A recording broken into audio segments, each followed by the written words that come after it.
Estamos de volta e, como você já sabe, neste bloco a gente vai conversar sobre as 7 linhas de Umbanda. Uma pergunta que eu faço para o Nicolas é: quando o caboclo das 7 encruzilhadas trouxe a religião, anunciou, ele já ali determinou o que seria as 7 linhas de Umbanda? Não, de fato não. De fato ele determinou qual seria a principal margem da Umbanda, que é a manifestação do Espírito para a prática da caridade. Os que sabem mais aprenderemos, os que menos sabem ensinaremos, e a nenhum viraremos as costas, porque essa é a vontade do Pai. Então, praticamente, ele falou, é a manifestação do Espírito, ou seja, uma religião de espíritos que vão praticar o quê? A caridade. Ali é uma fundamentação da religião. Depois, a tenda ficou ali mais ou menos uns 20 anos dentro do útero, trabalhando. Imagina, um espírito vem e fala, agora nós vamos começar algo do zero. Então, muita coisa foi se estruturando, os médicos entendendo o que é mediunidade, como é a mediunidade na Umbanda. Na verdade, era um espelho do espiritismo, só que adaptado segundo a palavra do caboclo. Então, imagina como deve ter sido esse período bem complicado. Há mais ou menos 17 anos do fundamento da Umbanda, numa entrevista, o Léo de Souza citou que existiam as 7 linhas de Umbanda. Opa, peraí, então 17 anos depois da fundação da religião, o Léo de Souza, que era um braço direito do Zélio, chegou e falou, existem 7 linhas de Umbanda. Pô, peraí, o que é 7 linhas de Umbanda? Não, são 7 forças que sustentam os trabalhos da espiritualidade. Tá. Mas nunca foi definido, nunca foi codificado de uma forma aberta as 7 linhas de Umbanda.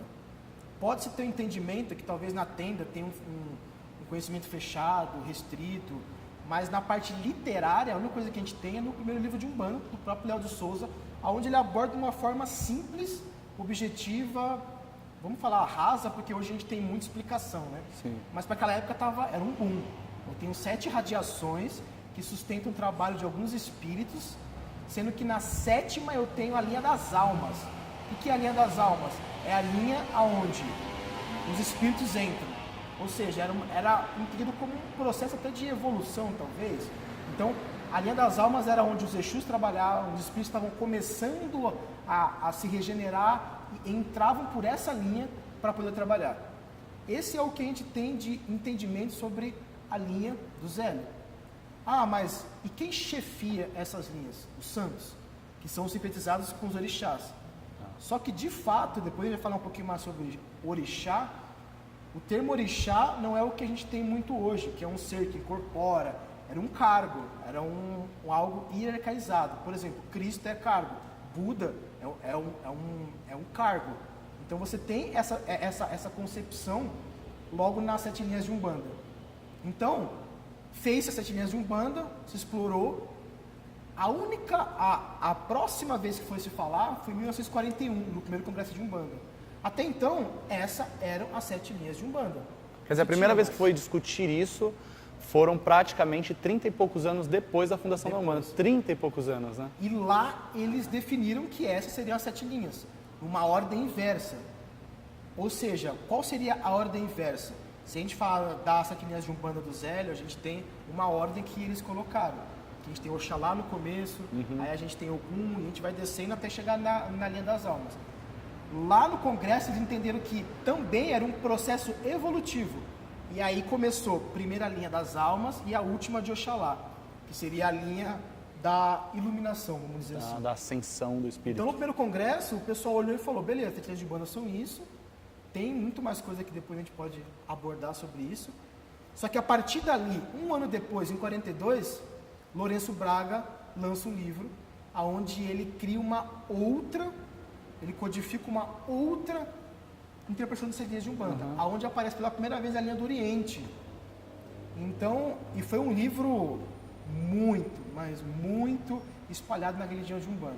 Tanto é que algumas pessoas hoje praticam a Umbanda e tem esse conceito de falar, eu sou da Umbanda tradicional e as minhas 7 linhas de Umbanda tem a fundamentação em Lourenço Braga. Então, uma galera hoje de terreiros se linka muito a essa estrutura.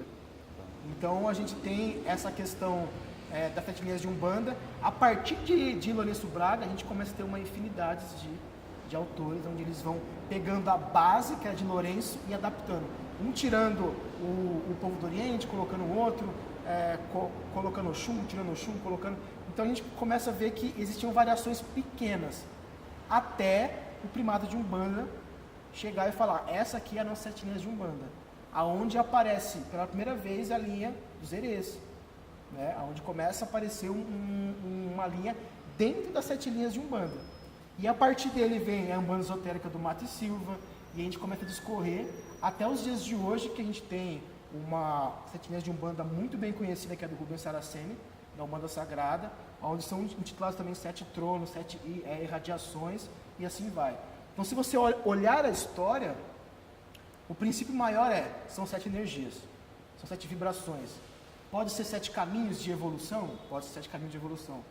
Não necessariamente são espíritos, não, é um tipo de energia que existe. O número 7 também dispensa comentários da gente falar. Então a gente entende que as 7 linhas de Umbanda, o que ela pode ser padronizada na sua história, é que são 7 tipos de energia. Mais interessante tem terreiro de Umbanda que não tem 7 linhas de Umbanda. Os afros, alguns, ou talvez a maioria dos que tem uma maior influência afro, não tem 7 linhas de Umbanda. Eu conheço terreiros que não... Fala-se dos 16 orixás, por exemplo, Exato. Mas não se fala de 7 linhas de Umbanda. A maior preocupação deles é quais orixás a casa trabalha. A casa trabalha com 6, com 8, com 10, com 16. Essa é a linha que a gente trabalha, e ponto. Então, se você estar num terreiro de Umbanda, ele não tem as 7 linhas como um fundamento, não quer dizer que ele não é de Umbanda. Porque a margem que delimita o que é Umbanda é a palavra do caboclo. E nunca saiu da boca do caboclo que a Umbanda é uma religião que tem as 7 linhas e que está estruturado. Que se não tiver, não é Umbanda. Não é Umbanda. Não. Ou seja, então a gente vai entender que as 7 linhas ela foi algo trazido pela espiritualidade e pouco a pouco adaptado também pelo homem, meio que para ir fundamentando aquilo que eles praticavam. Total. E aí quando você pega Lourenço Braga, que foi o primeiro ali, depois do primeiro congresso, a falar das 7 linhas de Umbanda, ele foi o primeiro que abriu as 7 linhas. Então ele tem legiões, falanges, falangeiros, e ele abre um leque imenso. Se você estudar também Mato e Silva, também ele faz isso. Ele tem também essa questão ele entende que as 7 linhas são 7 radiações divinas. A gente tem um livro aqui, inclusive, que eu acho que tem até um mapa, se eu não me engano. Exato. E aí ele chama de potestades, né? Ele fala que são poderes que não podem ser entendidos pelo ser humano. E a gente tem hoje também, o Bessaraceno também, os tronos de Deus que não tem forma, sem radiações, e que se abrem também em vários orixás. Então, depois do Lourenço Braga, também teve essa concepção de eu vou abrir as 7 linhas e vou codificar cada vez mais ela. Mas é difícil hoje você ver as 7 linhas originais do Zélio implantadas em alguns terreiros. Conheço 2, mas assim, a grande maioria segue outras bases também. E às vezes também o próprio Pai de Santo, orientado pelo guia espiritual, adapta alguma que já existe e assim vai se constituindo. Ou seja, então a gente entende, até por um contexto histórico e para contribuir com a busca pelo fundamento da religião também, que um terreiro que não fala e que não tem na sua base o que é as 7 linhas de Umbanda, o que são, né, de certa maneira, as 7 linhas de Umbanda, eu diria que não é um terreiro, então, que está menos que o outro que tem isso muito bem expressado. Exato. As 7 linhas de Umbanda entram como um fundamento meio que de cada doutrina. Exato. Não por regra, é uma coisa que todo mundo tem que ter e seguir. Então o médium não entra na casa querendo saber quais as 7 linhas de Umbanda aqui. Talvez ele não tenha essa resposta. No dia a gente está buscando muito o racional de, não, tem que ter uma lógica. A energia não tem uma lógica, a fé não tem uma lógica. Tanto é que se eu viver um momento de fé intensa de transformação, eu nunca vou conseguir expressar em palavras. Por mais que eu possa buscar um vocabulário, não, porque é inexplicável. Então as 7 linhas de Umbanda também pode ser vista como algo inexplicável, como uma energia.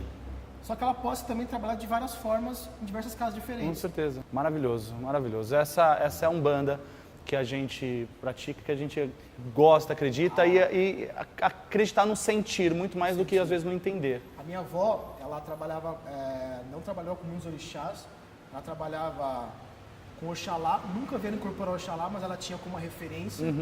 Ela trabalhava com Iemanjá, Ogum, Xangô e Oxum. Eram esses e Oxós. Só que ela nunca incorporou nenhum deles, ela tinha um entendimento diferente de orixá também, mas ela entendia que aquelas forças representavam algo. Minha avó nunca leu livro nem nada. E às vezes que depois que eu li Totalmente o livro, intuitivo, né? aí eu queria às vezes impor para ela, não, mas e tal coisa? Ela fala, não, esse orixá aqui representa algo pra gente. E é esse tipo de energia que a gente tem que tratar. Muito simples, mas a gente às vezes quer rebuscar uma coisa que é muito simples, com certeza. muito natural. Com certeza, maravilhoso. E qual que é o tema do próximo? O próximo a gente vai falar sobre mediunidade. Mediunidade. Então vamos lá, vamos conhecer um pouco da mediunidade nessa linha do tempo, do Zélio para cá. Vamos lá.